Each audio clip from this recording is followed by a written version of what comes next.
of sloth. Okay, hold on. We got part 3 right here, bro. Bro, we got part 3, bro. The 7 deadly sins as an artist. Sloth is described as a reluctance to work or make. Damn, did we get into it this quick? Hold on. There's 7 artists who together perfectly represent the 7 Taylor deadly Swift, sins. bitch And I'll ass. be going Oh yeah. We got what is raw wave? Let me guess. World hunger. That's raw wave. Nigga done sucked up all the food. Now we got world hunger, bro. over them all. Rest in peace, X. This is R. Kelly. He's here for a reason. Starting with the sin of sloth. Sloth is described as a reluctance to work or make an effort, also known as laziness. No artist fits this description better than Frank Ocean.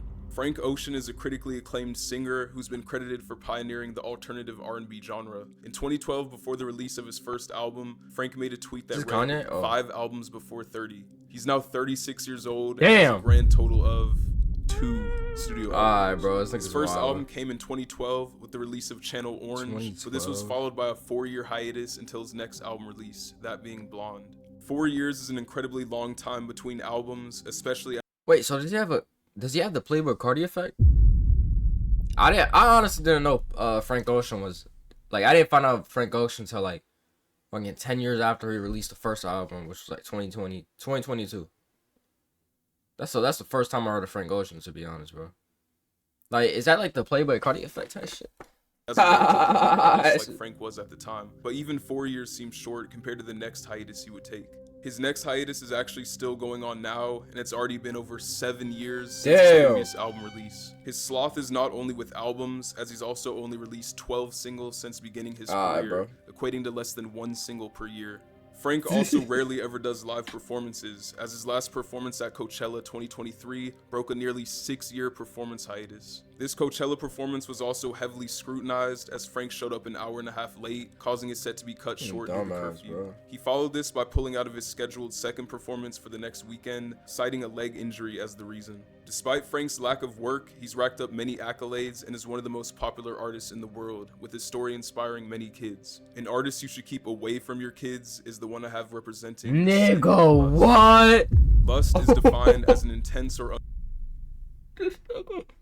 unrestrained How you gonna sexual flip it like craving. that? An artist who's ruined lives. Mine is 18. Wait, hold on. What? His lust is R. Kelly. Ah, hell. R. Kelly is a name people now associate with explicit crimes, but at one point he was known for being the most successful male R&B artist in the world, and was even nicknamed the King of R&B. Instead of using his fame for good, he the king of kids now. Fuck out of here, bro. Them niggas just be pissing on kids, right? Left and right. To seek out underage fans to make. He's wildin'. It all started in 1991 when Kelly was 24 and had sexual relations with a 15-year-old high school student. The victim's name was Tiffany Hawkins, and she alleged that Kelly also encouraged her to recruit her school friends and pressured her into engaging in group lovemaking with other. Did R. Kelly just make a skit with kids following his trail of condoms? Hold on. Nah, this nigga's not. He's not serious, bro. You telling me you got convicted a few years ago, bro? And in 1991, you was already on kids, bro.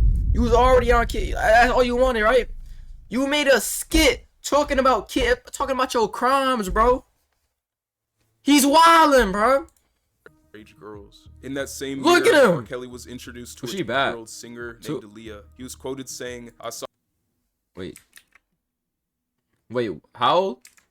Same year, R. Kelly was introduced to a 12-year-old singer named Aaliyah. He was quoted saying, "I saw her as a star the minute I heard her sing and dance." Kelly had sexual contact with Aaliyah starting when she was actually 13 or 14 years old. He acted as her mentor and was the lead songwriter and producer to her debut album titled Age Ain't Nothing But What the And R. Kelly is also on the album's cover. What? Over at the year-old Aaliyah. On August 31st, 1994, a 27-year-old R. Kelly married the 15-year-old Aaliyah after he illegally obtained a fake identification card for her in order to obtain a marriage license. Their marriage reportedly came after Kelly found out that Aaliyah was pregnant. On February 3rd, 2002, a video began circulating showing R. Kelly making love to and urinating on a year-old girl. This prompted a search of Kelly's residence in Davenport, Florida, and the search resulted in the recovery of 12 images of R. Kelly involved in conduct with the same girl Bro. from the leaked video. In 2009, R. Kelly allegedly molested a preteen girl. Kelly was also accused of holding girls in an abusive sex cult and intentionally infecting a former partner with an STI.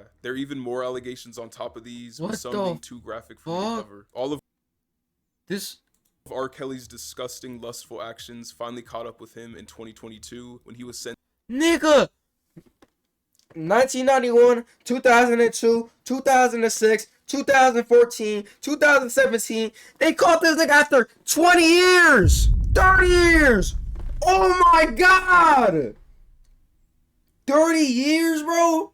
You telling me this nigga was on the run fucking kids for 30 years, bro? Are you serious, bro? You can't do that, bro. There's no way, bro. 30 years? Or that's 20? Nigga, that's 30 years, bro. No way. This nigga's sick. He's sick. But he should have only 30 years, man. So this nigga ran away for 30 years. This nigga didn't get caught for 30 years. Then after they just gave him the same time he didn't get caught for. Bro, once this nigga's free, you understand, bro. They're killing this nigga, bro. In GTA. Whatever you want to think, bro. They're slaying that nigga, bro. Been behind bars long ago. Another artist who spent time behind bars is the one I chose to represent the sin of wrath. Wrath is... Yeah, X... Hold on, I'm sorry for pausing, bro. X was low-key a fucked up person. I'm saying, like... Hey, I don't know what he did, except for the fights that I seen on videos, except for the proof that I was presented. You know what I'm saying? The proof of the young brats fighting. Him just fighting. Robbing houses, robbing people. You know what I'm saying? That's the only thing I know about him. I don't know if he hit his wife, so please do not go in the comments talking about, oh yeah, this nigga hit his girlfriend when he was alive. Like, nobody knows none of that, bro.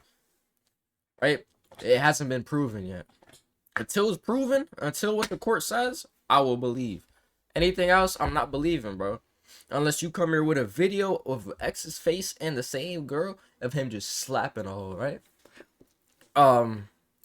That's all. I'm saying that's all I'm finna say right here. So don't go in the comments with no bullshit.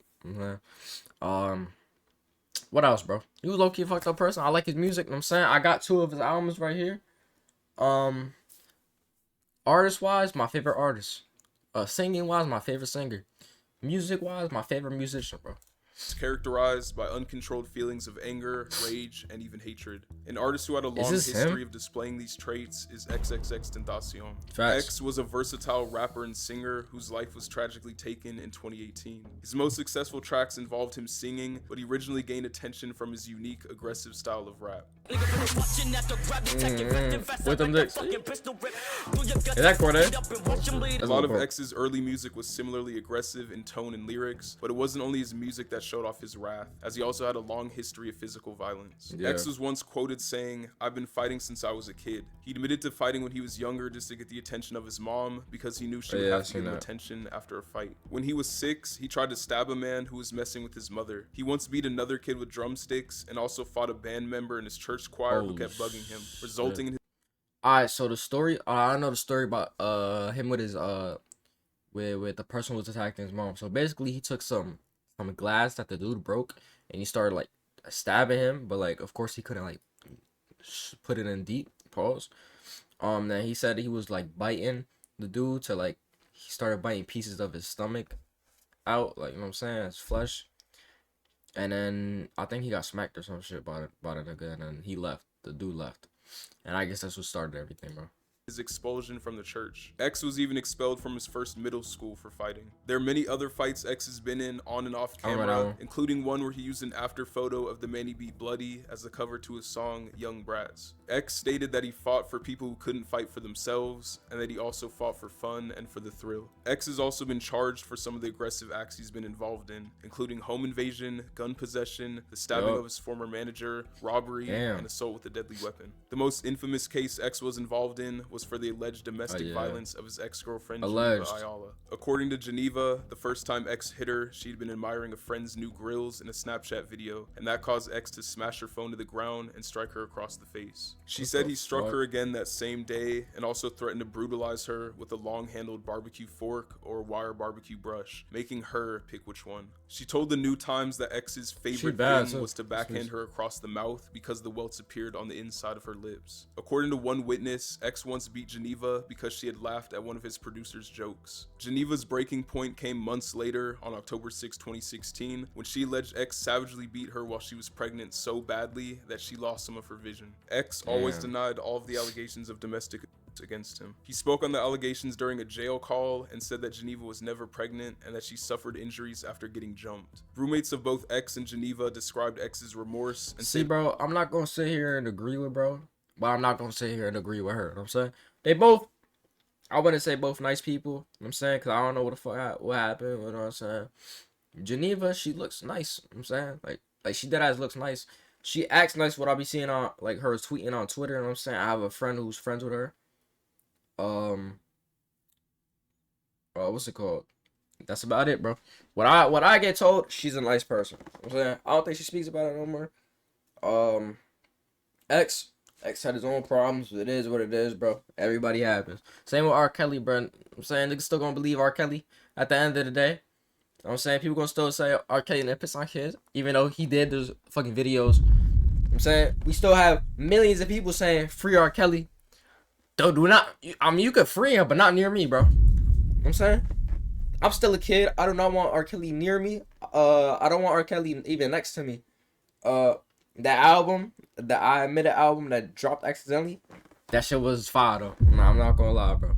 But other than that, bro, you could free him, but not around me. Free him in, like, a fucking island or something, bro. That he badly wanted to control his anger. This included an occasion where X was described as falling to his knees and weeping, begging to himself for his behavior to change. He was even recorded saying that he disgusts himself for not being able to control his anger. Look how fast I f***ed that up because I couldn't control my anger. You feel me? I disgust myself every day. I have no pride looking in the mirror. Despite all the controversy surrounding him, X still went on to become an extremely successful and impactful big artist. Another big artist is the one that's selected to represent the sin of gluttony. Gluttony is characterized by a limitless appetite and overconsumption of anything to the point of waste. An artist who is constantly scrutinized for his gluttonous tendencies is Rod Wave. This nigga said Rod Wave is sinning because he eats too much, bro. Nigga, what? Yo, I'm not gonna lie, but that's fucked up. I'm not gonna lie. That's kind of messed up. But he do need to stop eating, though, because how you got millions of dollars and you can't work out, bro? Come on, bro. I eat junk food every single day and I'm good. I still work out, bro. Like, I still burn off the fat.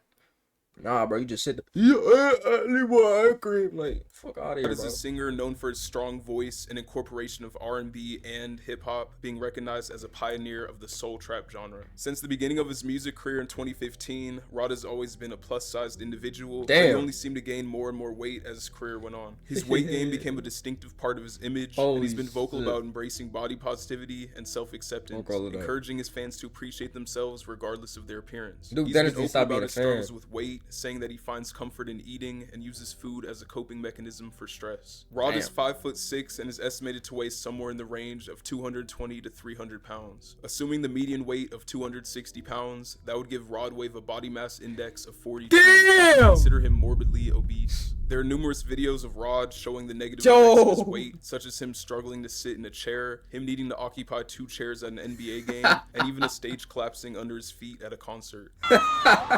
Damn! Occurrences like these are what spawn a lot of the fat jokes he constantly receives. But People also meme him for his weight, like when he picked up chips someone threw to him on stage. Oh man.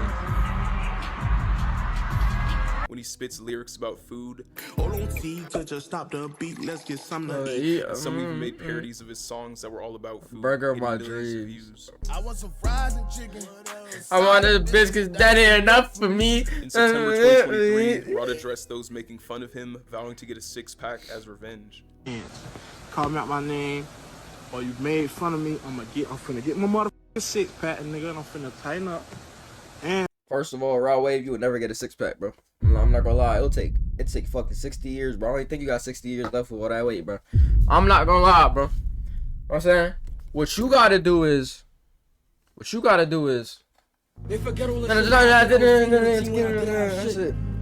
Think of the risk, like I didn't mean it's a risk, like I gotta stay out of jail. I don't feel real. You know what I'm saying? That's what you gotta hit, bro. I'm getting everybody back, man. Revenge, man. Rod Wave's weight Outta has here, not big hindered years. his success as an artist, as it's become an integral part of his brand, resonating with fans who appreciate his authenticity and vulnerability in his music. His lyrics often touch on personal struggles, and his physical appearance serves as a visual representation of his journey. Another artist who gets made fun of for their weight, among other things, This nigga was not is the showing one I picked nobody. to represent the sin of pride. The definition of pride is believing that one is essentially better than others, failing to acknowledge the accomplishments of others, and excessive admiration of the personal self. An artist who's constantly been seen expressing these attributes is DJ Khaled. DJ Khaled is a record producer, record executive, and DJ, known primarily for his frequent collaborations with high-profile vocalists. In the public eye, he's infamous for speaking in a boastful manner, coming across arrogant and cocky, as though he thinks he's better than everyone else. My brand, We the Best, speaks for itself. It's the best. You know, it's just facts. You know what I'm saying? We the best. My history speaks for itself. I wouldn't be here right now if I wasn't the best. Some people be like, yo, Khaled, I don't see you lose weight, because I don't lose. You know what I'm saying? All I do is win. DJ Khaled owes nobody no money. First of all, I have so much jewelry. I got more jewelry, and it's not even about the jewelry. And it's $3 million. Can't even. Who told you to buy it? God did. All the way back in 2011, Khaled was being called arrogant for justifying his use of the N-word as a non-black person. DJ Khaled saying the N-word. Yeah, I mean, I'm a nigga. You see what I'm saying? Like if somebody You don't even sound like you're saying nigga correctly. Oh, walk out here. ever took that in what's that word? Arrogant? I mean, Arrogance? yeah, like if somebody thinks it in another way, they dumb. It's actually a positive word, the way I use it. In 2014, he caught He's flack lost, for his bro. comments saying that he would never go down on a woman and that they should praise their man. I believe a woman should praise the man, the king. If you holding it down for your woman, I feel like the woman should praise. So you saying Like you don't go wild. down? Nah, never. All of that to say you don't go down? Come Nah, on. Come I on, can't do Khaled. that. I can't do that. You never tried it? Nah, I don't do that. So Dang. now if she told you she don't do that, is that okay? It's not okay, because you gotta understand, I'm the Don, I'm the king. You know what I'm saying? she's the Everybody's queen. the king of the house, huh? It's different rules for men. We he's- we the king. I don't You know follow what I'm that, saying? bro. So we there's some things that Nigga, I'm y'all a might not prince. want to do or want to do. Sorry, It gotta that's get not done. I just can't do what you He's want. me to do. wildin'. In Yeah, 2015, he's wildin', Khaled bro. participated in the Hot Ones Spicy Wings Challenge in what many people believe to be the worst Hot Ones guest appearance of all time. He started by bringing his own wings from the restaurant Fingerlicking that he owns, more than likely just for Insane, self-promotion. bro. He ended up tapping out of the challenge on only the 3rd wing out of 10, which was by far the lowest of any other guest, but he still couldn't admit his defeat. And let me tell you something right now for all my fans. I promise you, if I stop, doesn't mean I gave up. Yes, it does. I'm gonna keep it. I'm not doing it, man. Like, I just want to be clear. I ain't give up because You kind of did. no, I can't believe you had me do 3 of them. I'm really thinking that you invite me to bring you some chicken. You put some crazy sauce on my chicken. All right, this interview is getting contentious. I don't even like hot sauce, period, on any of my food. You For me to do 3 of them was. Bro, we never liked DJ Khaled, bro. Congratulations. Very brave effort, Khaled. He spent the rest of the interview basically just putting himself Fuck on a DJ pedestal. Khaled. Let me tell you something. I'm very smart. I could never compare myself to anyone. I'm very rare. I'm like one of one. I'm a different type of person. Like, I'm today's inspiration of the new mobile. Tell me about a time in DJ Khaled's life. New mobile. No. You in mobile. Hell, never in my life. What do you say Oh, to the fuck. people who think DJ Khaled is somebody who screams "We the best" on tracks? I tell them to bow down and kneel to their inspiration. I'm who they want to be. The fuck You know what I'm out saying? here. They're- Here, we're gonna do this, okay? How long DJ Cat? God damn, alright, fuck it, we'll watch it. Girl loves I don't me. wanna watch DJ Everything Khaled no they more. don't have, I have. It's called jealousy, one's envy. In 2019, DJ Khaled's most infamous showing of Pride would occur after his album titled Father of Assad debuted at number 2 behind Tyler the Creator's Igor. After finding out his album didn't go number 1, Khaled reportedly stormed into his label offices and threw a temper tantrum. A source was quoted saying, "He was furious. There was some nasty stuff said. Publicly, he's all about positivity, but there's a mean side to him that people don't see. He overhyped the record and blew it up as his biggest album ever." Khaled didn't stop there though, as he also posted a video sneak dissing Tyler the Creator's album that topped his, calling it mysterious shit and saying that you never hear it being played. I make albums so people can play it and you actually hear it. You know, driving your car, you hear another car playing it. You know, go to the barbershop, you hear them playing it. You know, turn the radio on and you hear them playing it. You know, it's playing everywhere. It's called great music. It's called albums that you actually hear the songs. The Not no fuck? mysterious shit and you never Bro. hear it. On your dome. Without dissing Khaled, Tyler would go on to say that This it was nigga crazy retard. his album went number Ugh. one against all the big name features Khaled had on his project. And this is no disrespect to Khaled or anyone, but this nigga had every person in the industry, everyone on that fucking album, everyone who sells billions of records, and the fact that I beat him with this was fucking crazy, bro. It wasn't until 2 years later where Tyler would actually fire back at Khaled, noting how he deflated Khaled's massive ego after charting over him. But I didn't say nothing. I just let that number one speak. The nigga ego had to deal with that. That sat with him. Facts. Because his whole identity is we the best, we the number one. And when the underdog to him took that away from him, the nigga ego was deflated. Deflated In ass. 2021, DJ Khaled received a Guild A20 Bob Marley Dreadnought acoustic guitar from the family of the late reggae icon. The Guild A20 Bob Marley Dreadnought acoustic guitar from the family of the late reggae. Khaled received a Guild A20 Bob Marley Dreadnought acoustic guitar from the 21. DJ Khaled received a Guild A20 Bob Marley Dreadnought acoustic. Scotty Barnes. This nigga acoustic? Is he acoustic? Don't tell me I said that by no, hell no. No. Don't tell me I said that by mistake, bro. He acoustic, right? It's a guitar from the family of the late reggae icon, and instead of admitting he didn't know how to play it, he gave a Squidward on clarinet type performance. This guitar-inspired songs that help unite the world, and we hope it gives you inspiration as well. Oh! What the? Yo, get a nigga off the guitar! Yo, get him off the guitar! In 2022, Yo! he gave a similar performance when making a beat. That sounds like one of those stock beats on the Yamaha machines from Toys R Us back in the day. Isn't his whole career made around making beats though? What does he do? What? Some were confused as to why the beat sounded so bad when Khaled was supposed to be a top producer, but what they didn't realize is that Khaled actually has a full team of beat makers that do most of the heavy lifting for his tracks, and he usually just takes their best work to pair with the vocalist and yell his beat tag on. DJ Khaled! DJ Khaled! DJ Khaled! In 2022, rap media Yo! opened up about how DJ Khaled used him for clout when he co-owned the Source magazine, and now treats him like a stranger. In 2023, Khaled was reportedly convinced that he could make the PGA Tour after only golfing for a few years. DJ Khaled's prideful behavior is a huge part of his image, and I guess you could say it's working out for him as it helps keep his name circulating, and he's still extremely financially successful. The next person on my list might be the most financially successful artist of the past few years, and the sin they'll be representing is greed.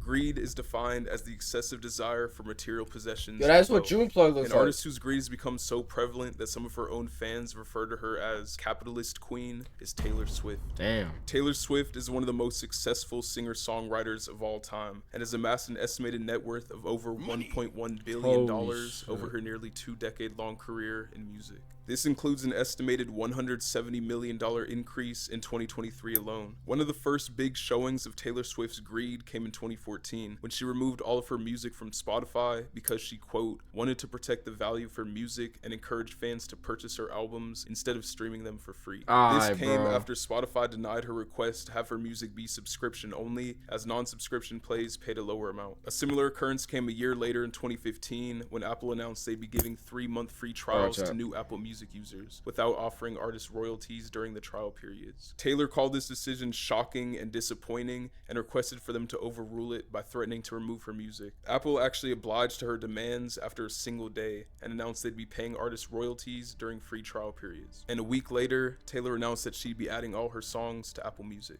In 2020, after failing to reach an agreement to purchase the masters to her first 6 albums, Taylor announced that she would re-record the 6 albums to own the new masters herself. Many saw this as a greedy move, as she was simply recycling old music to make a larger profit than she already had. Each album re-release also came with its own set of merchandise, allowing her to further profit off her fans' nostalgia. For the re-recording of her album 1989, she released multiple high-priced limited edition vinyl covers without warning that were only available to buy for 48 hours, fueling pressure on fans to make additional purchases. Nigga, she weird, bro. Vinyl was the exact same, as the only difference came on the covers. For her 2022 Midnights album, Taylor released 5 different versions, all containing a different group of songs on top of their shared 13 bass songs. None of the versions contained every new song, so people would have to purchase multiple albums in order to hear everything new. She also added 1/4 of a clock face to each version's vinyl, requiring you to purchase 4 different versions of the album to complete, which many of her diehard fans did. In 2023, Taylor was called greedy for multiple factors. Hey, I ain't gonna lie, yo, that vinyl stuff, that vinyl stuff is actually smart to make money on them.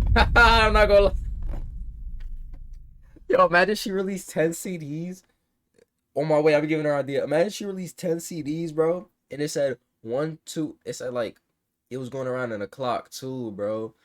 So like one said 12, and you had to complete the whole other picture. So you had to buy 4 more CDs just to form another one, another 4 for 2. Like, yo, that's smart. Nigga, I ain't gonna lie. Of her tour called but that is greedy. The first factor was the price point of the concert tickets, with the average pre-sale and first sale tickets costing $455.78. She also released a concert film for the Eras tour, which people also argued was overpriced. Each ticket for the Eras tour film cost $19.89, while the average ticket price for movies nationally was nearly half of that at Wait, $19? Wait. Niggas tripping over $19 per ticket? The fuck? I would have been tripping over like $100 a ticket, bro. You tripping? 1053. Her film became the highest grossing concert film of all time, earning over $250 million. Damn. And the Eras tour already became the highest grossing tour of all time, becoming the first to surpass $1 billion in revenue after only 60 of a scheduled 151 shows. A lot. Although Taylor's made some greedy business decisions in her career, they've all seemed to work out for her financially, giving her a net worth that almost any artist would be jealous of. Speaking of being jealous, the next artist on my list might be known more for her jealousy than for her own music. And that's why she's representing the sin of envy. Envy is defined as jealousy over the blessings and achievements of others. An artist that's notorious for starting numerous public feuds stemming from jealousy is Azalea Banks. Who is that? Azalea Banks is a rapper and singer who developed a reputation of controversy starting in the early 2010s. Never heard of her. She's been called out for making racist, transphobic, homophobic, and xenophobic remarks, but her most widely known controversies came from her feuds with other artists. Her first big feud came in January 2012 when she verbally attacked and insulted the rapper Krayshawn for retweeting a post made by Hub that had one of her music videos with a playful reference to one of her lyrics. The following month, her next feud would begin, this time with rapper Iggy Azalea. The hip-hop magazine XXL had just unveiled their 5th annual freshman cover that featured Iggy Azalea as their first and only female rapper. Azalea Banks didn't agree with Iggy making the list over herself and went on a rant about why it was wrong, mostly having to do with Iggy's race. This feud with Iggy would go on to span for years, with Banks even accusing Iggy of stealing her name and trying to take what was for her. Banks' beef with Iggy led to another beef in April 2012 with rapper T.I., who was Iggy's mentor at the time. She took shots at not only him, but his wife as well, who was just an innocent bystander. In March 2013, Azalea Banks popped off on singer Rita Ora, accusing her of taking pictures of her dancers in the dressing room and trying to intimidate her, also calling her Rihanna's understudy. In the same month, she also had a falling out with the rapper Shiesty over a music video of their song together. They shot the music video 5 months prior to its release with no issues, but one day after it released, Azalea and her manager sent disrespectful messages and litigation threats that led to the video being taken down per Universal's request. Shiesty said it was upsetting to her as she viewed Azalea like family and thought she genuinely wanted to build a working relationship. In July 2013, Banks got into it with singer Lily Allen after a fan sent her an old tweet she made, playfully boasting, that read, "You're all just jealous because I'm so beautiful and have such a pretty face." Banks responded by calling her weak, calling her husband ugly, calling her kids ugly, and saying she has a coke habit. In May 2016, actress Sky Jackson made a tweet saying Azalea Banks needs to simmer down a little, prompting Banks to reply heatedly. She told the then 14-year-old actress that she needed to grow some hips and start her menses and stay in a child's place. She also insulted her mother and called Sky Flatty Patty, a Disney reject, and a meme. She then recreated the famous Sky Jackson sitting in a chair meme in the exact same chair. In January 2017, Azalea got into an argument with Rihanna over her disapproval of Donald Trump's presidency, as Azalea was a supporter of Trump. She then claimed that Rihanna had starved her in the studio once while she was writing songs for her. She followed this by leaking Rihanna's phone number. Rihanna retaliated by leaking texts Azalea sent to her that said Beyonce. Wait.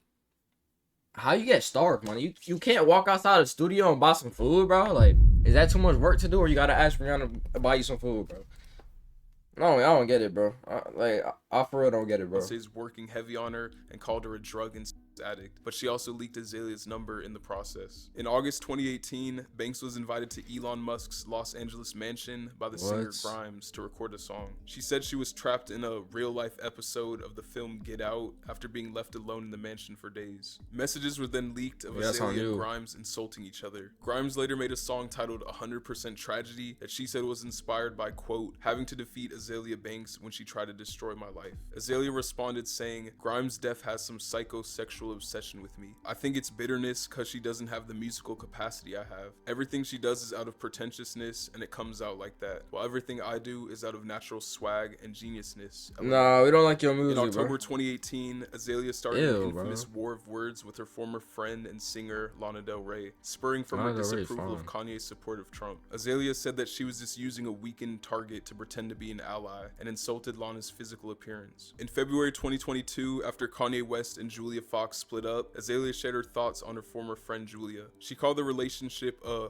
weak PR stunt and told Julia she could kiss her days as a low-rate escort goodbye. Bro, in June 2023, Azalea expressed distaste for Doja Cat's music, saying it's so try-hard and dumb corny, among other insults. She also had words for Kendrick Lamar, calling him mad overrated and extremely complacent, also accusing him of having white ghostwriters.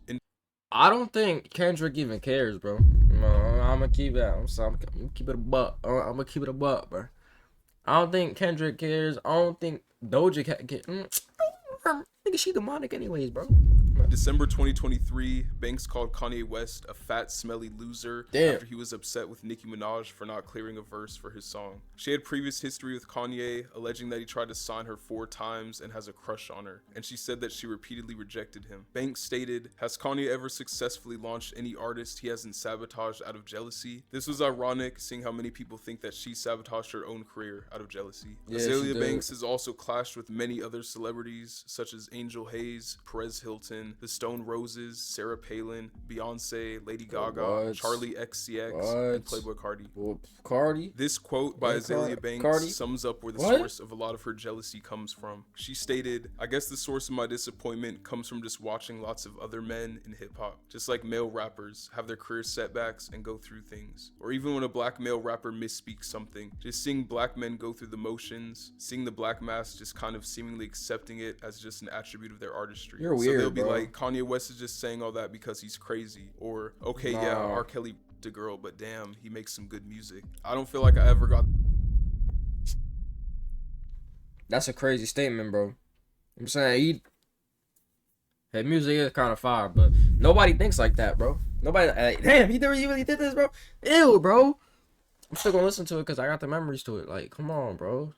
You can't do that, bro. It's like, never mind, I'm not even gonna say nothing, bro. That kind of empathy. I never got I didn't mean to say nothing before that, bro. I never got those kinds of allowances. It made me really bitter for a very long time. Very, very, very bitter. So bitter to the point that I would just kind of say things that I didn't mean, like, I hate black men. And like bro. that. I would just say things like that because I would just feel so misunderstood. Do you like Hispanic men? What do you guys think? Out of every rapper who gets looked at. Alright, we're gonna react to this later, bro. But, bro, you're weird, bro. You're weird, bro. She's the weirdest one. Alright, so, yo, subscribe, bro. Look at my subscribe count, bro. Subscribe, bro. 783, bro. Subscribe, bro. Subscribe. Alright, so we're gonna see. Last week, I was at 719, so, I'm saying, bring it up, please. Wait, was that last week? No, last week I was at 675. Damn. No, last month. Wait, last week. Yeah, bro. Bring it up. Let me hit 1,000 next year. I mean, wait, whoa. I meant